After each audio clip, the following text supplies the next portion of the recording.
All right. Welcome back to my chow line again. We're back with Rob Evans from Hots&Cots, and uh, we've been talking about quality of life issues around the soldiers and barracks, barracks life, soldiers' life on base.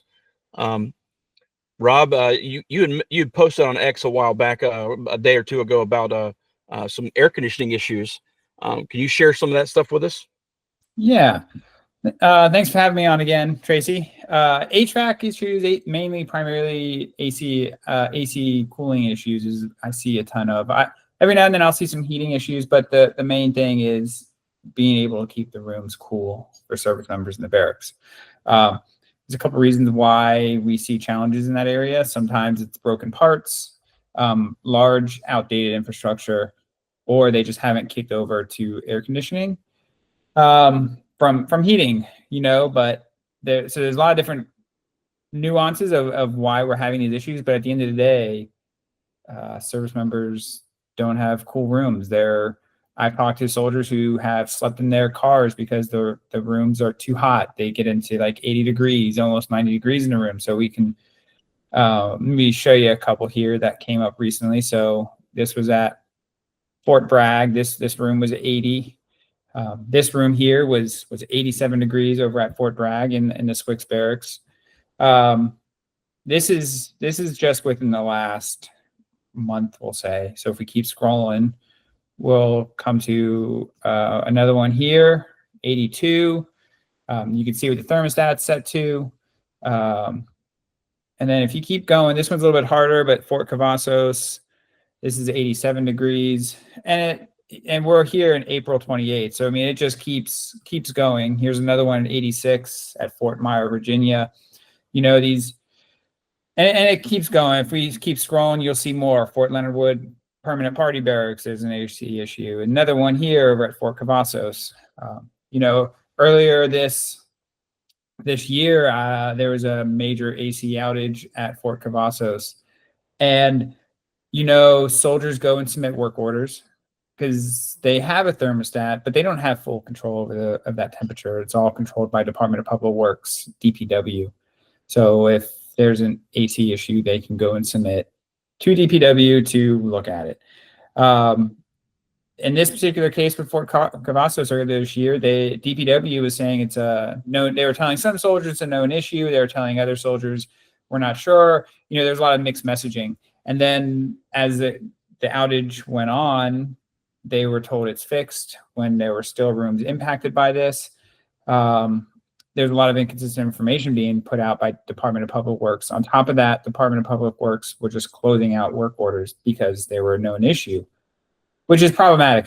It's a known issue, but if you just phantom close tickets when soldiers submit them, they start to lose faith in the system, which is a problem because then you don't have soldiers following the process and they turn to social media, they turn to Hots&Cots to advocate for them.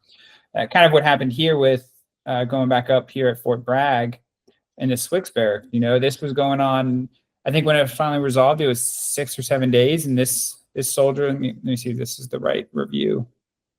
No, it's the previous one. I think it's this one here. I want to point out here, they followed the process. They submitted a work order to DPW. They did an emergency work order.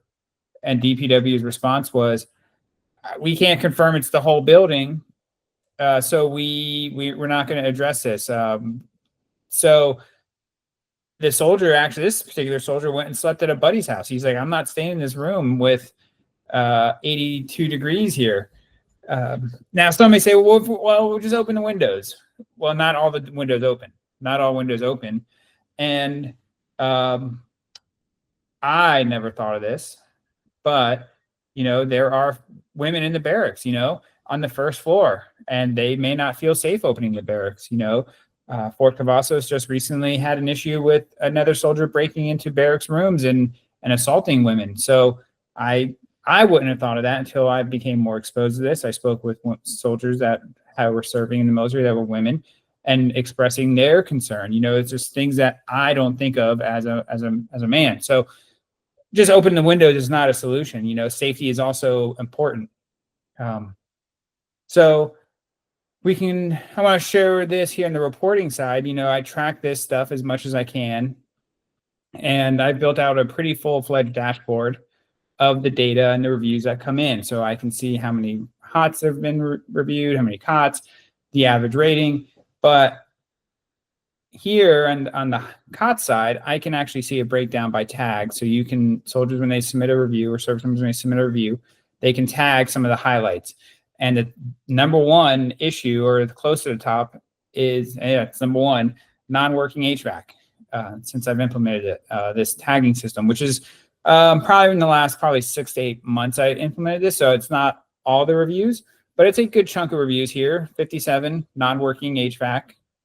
And then we have 55 here with mold, the next one, and then the next one is going to be unclean. So HVAC's a huge issue. Government Accountability Report back in 2023 talked about HVAC and the challenges in this space. If we take a look at the Government Accountability Report, there was a whole section on just the broken ACs. In the DC area, when they did this, there was a score of 86, where 25% of rooms had broken air conditioning. Wow. 25%? 25% of rooms had broken air conditioning. That's just one installation. Now imagine if you're outside, your job is primarily outside, working all day in the heat, and then you're gonna go back to your room where you have no AC.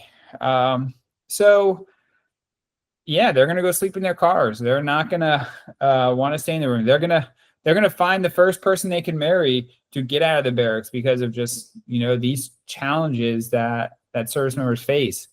I've tried to understand. I try to get these AC issues in front of leadership as much as possible, but I can understand, if there's issues, there's something's broken and you have parts ordered. But the fact that I've not been able to get any sort of confirmation on we switch from heat to AC during this time frame, that my guess is that's something installation managed. That's not something that's going to be Army wide because the climates are different depending where you're at. Right. Because the guys in Alaska don't necessarily, have air conditioners. They might have a swamp cooler or something like that. But yeah, but if you work for Department of Public Works and you control the air conditioning and you're there at so-and-so place, wherever it is, and it's hot out that day, but they haven't switched over to AC, maybe be proactive and maybe have conversations. Hey, can we turn on the AC earlier? Or use historical records to maybe adjust when you're switching from heat to AC, whether you believe in climate, global warming or not, whatever, but that they have said summer, it gets hotter and hotter earlier and earlier each year. So with that said, I'm sure we have some sort of records to track. It starts to get hot during this time period. Or we've had this many AC work orders put in this time frame. We start getting them earlier. We start seeing more of these in May. Well, maybe we need to adjust our schedule of when we switch to AC from heat. Because at the end of the day, if you're in DBW, you're going to go back home to where your air conditioning is. You're not going to potentially you're going to go back to your place where you have air conditioning. Well, it's a lot of these quality of life issues also revolve around the fact that the higher enlisted NCOs and officers don't live in these barracks or in these conditions like the soldiers do that are E4 and below. So it doesn't affect those that have the power to change it. They're not Correct. living in it constantly. So they're not aware of it, or if they don't think of it as being an issue because they're not experiencing it firsthand. So tell us about DPW, the Department of Public Works. Is it a government agency? Is it an Army agency? What is it? Yeah, I think so. The DPW is what I've come to learn is a general term, and if somebody's watching this and they have more in depth and they can correct me, please do. But my understanding is, I hear more of a general term, and it's their contractors. They're government employees or their contractors or their vendors that manage this, and they are the ones who go and manage these barracks and these buildings and such. I've been told through anonymous sources that over 3 different installations, there's a DPW manning shortage, which is concerning.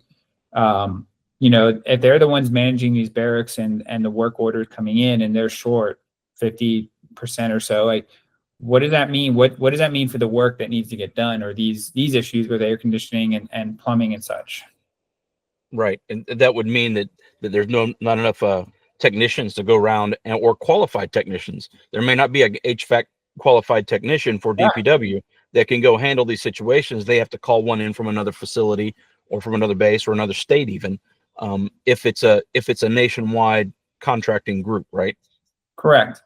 Yeah, and I've submitted a FOIA for DPW records for last year for several installations to get more insight into the work order, how they manage them, what work orders were done.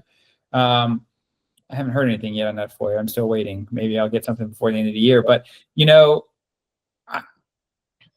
go to the dentist, and I get, within 2 hours of the dentist, I'm getting a text or an email saying, "Hey, how was your experience?" Soldiers don't get that, so they submit a work order, and soldiers will have a crappy experience, but there's no feedback. There's no system for leaders and others to view that, like, okay, what is the DPW experience for these service members? Because yes, DPW should be fixing these issues, but it's also a customer service experience at the end of the day, because you need to be able to get those contracts. You need to be able to go and bid for those contracts. And if you don't have a stellar customer experience rating, like, you're the face of kind of the people who are fixing these issues for soldiers. Right. Yeah. So, all right. So what can we do to help spread the word about this? How can we help? Who should we be contacting? Who should we be talking to about trying to help these soldiers get these items resolved? I mean, is this an accountability issue from the Secretary of the Army level, Pentagon level, or is this a base level where we start contacting the base? That's a great question. And I think I want to say, we talked briefly on leaders, and I think there are leaders who are actively trying and advocating. And I've spoken with leaders who do have trackers within their internally that they track when work orders are opened and maintain them for their junior enlisted, or when these work orders get submitted. And there are leaders who are going to try to make a difference. There's also leaders who may not have any idea of what work orders are submitted for their soldiers and those that serve under them. So to your question of, like, what can be done, go to the sector. I think there needs to be more accountability for DPW on these issues, and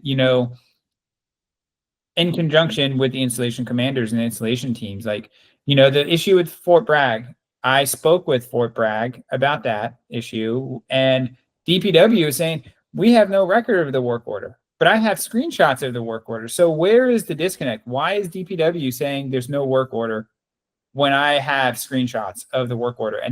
So I think there needs to be more accountability for Department of Public Works in conjunction with the installation team. Like, I think there needs to be some accountability. So, installation teams need to have on their OER, like, what their housing conditions are like, what were the barrack conditions like. There needs to be some accountability there. Who has oversight over the Department of Public Works? Is it just installation commanders? Is it MCOM as well? Is it also in conjunction with, like, AMC? I think there's, like, all these components and people that are part of it, but at the end of the day, I mean, soldiers are the ones that suffer. Yeah. So I think accountability and that can come from Department of Defense at the Secretary of Defense level. That can come from the Secretary of Army. If it's just Army, but it's not just Army. So it needs to start with the Secretary of Defense, because he is over all of the branches. He's not because then that's where I think this change starts.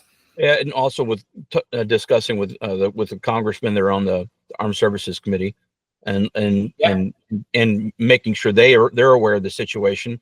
At least making sure that you're at least a bee in their ear, buzzing around, and letting them know that there's stuff going on with the quality of life, and the DPW is not following through with stuff, or there are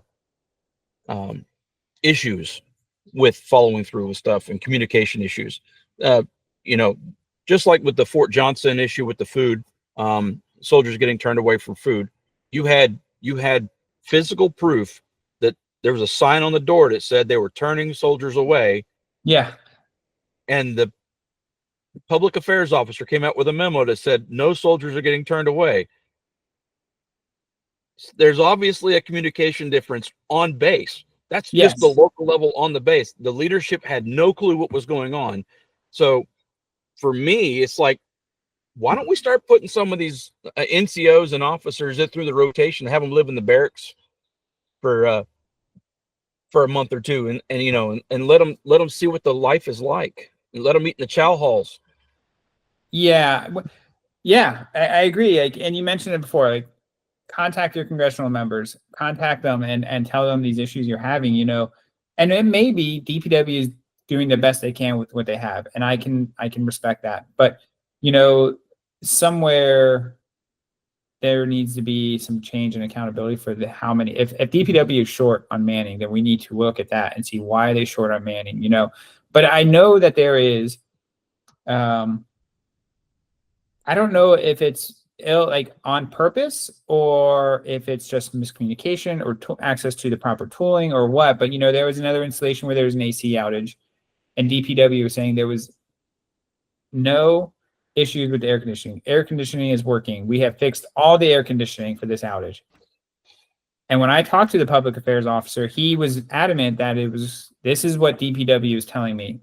So this is what I'm telling you, that there is no outage. There's no buildings without AC. Well, I had actual evidence again of the thermostat in the 80 degree plus in the room. And I respond was, well, I think DPW then either doesn't have the proper information or they're lying to you. Because I know for a fact there isn't a soldier without AC in their room right now. So I think there needs to be improved communication between DPW and installation team as well. And I don't know what that looks like. If that means firing people and getting new people in Department of Public Works, or kind of doing a more due diligence into these issues when they're reported. You know, the issue at Fort Bragg, when they came back and said, we don't have a work order, we can't find a work order, you know, well, how about just searching for AC outages? Like, there is some additional work, just saying, well, we don't have any work orders and we've checked the room and the air conditioning was working. You know, people aren't coming to me because they want to lie. Yeah. Yeah. It's, I think what you're doing is amazing. And I like the idea of what Hots&Cots is bringing available. I wish more leadership would utilize it as a tool to at least know what's going on in their installations. So that way they can better understand the quality of life issues that soldiers are going through. Yeah. I mean, I have this full reporting. I mean, I have a full reporting dashboard here for leaders specifically, so they can see. I mean, they could even go and compare their installation to other installations and see what their ratings are like. And they can see it broken down by their HOTS data, their COTS data. They can see, and it's not a competition, but it could see how you're stacking up with another installation similar to you. So I've tried to make this data as easily and accessible for them. And I've had some installations reach out to me and say, hey, can you do this with the data?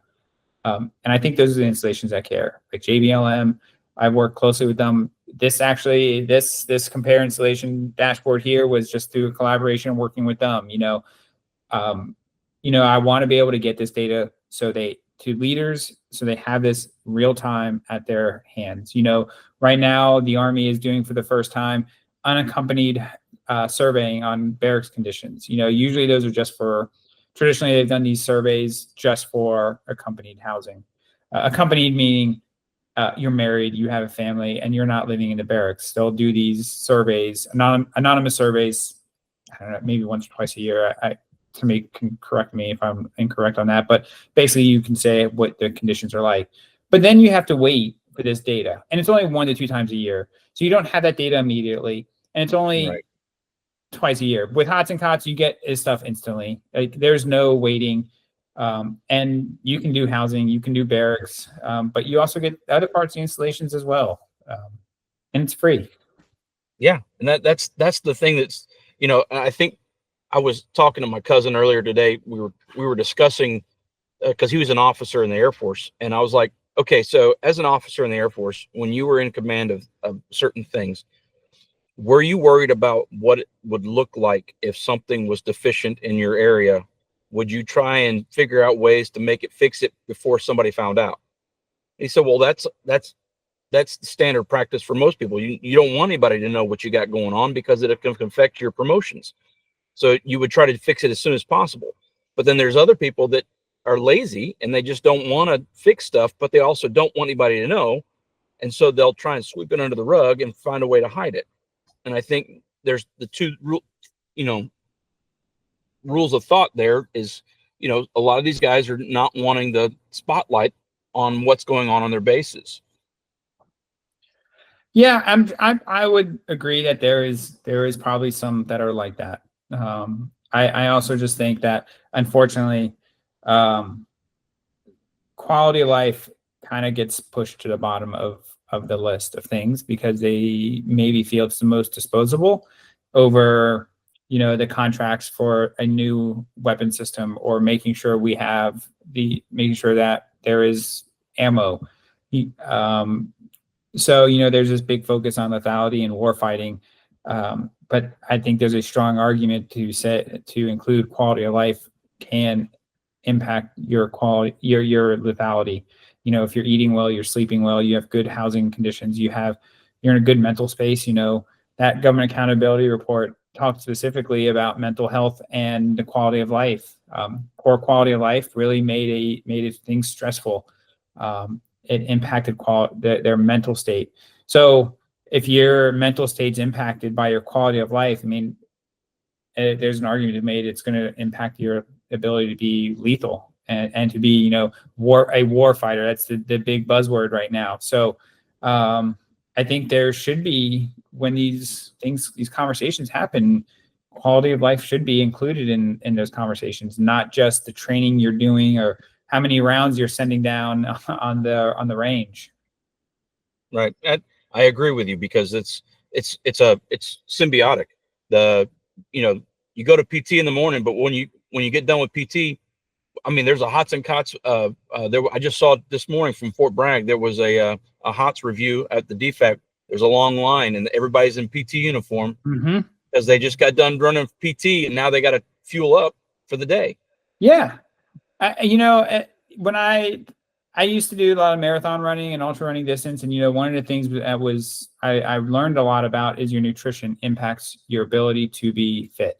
So like I could tell difference on my body if I ate crappy food the day before and I did go do a long run, it was pretty crappy. But I knew if the day before I ate something good that fueled me well, it was a better experience. So if you're feeding soldiers crappy food, they're not going to be able to do the same level of physical fitness. Mops and Mo's, they're another great podcast. I don't know if you're aware of them, but they've done so much content on this. They're experts in this, but at the end of that, but good food, it makes a difference in your physical fitness. Yeah. Well, thank you so much for helping bring the light to this, and we'll try to share this everywhere we can. Guys, go on hots&cots.app online and check it out, as well as follow them on X and on all the ways you can, and show them some love too. Buy some merch from them. They got some pretty cool mugs and hats and stuff like that. And guys, thank you so much, Rob, for hanging out, and we'll try and stay tuned, and maybe we'll have another meeting, and hopefully some of this stuff gets resolved, and maybe we'll talk about other issues. Maybe we'll talk about the fact that soldiers are actually getting what they need, and we're having 5-star meals everywhere. That'd be great. Yep. All right. Well, thanks so much, and I appreciate you hanging out with us. Yeah. Have a great day. Thanks, Tracy.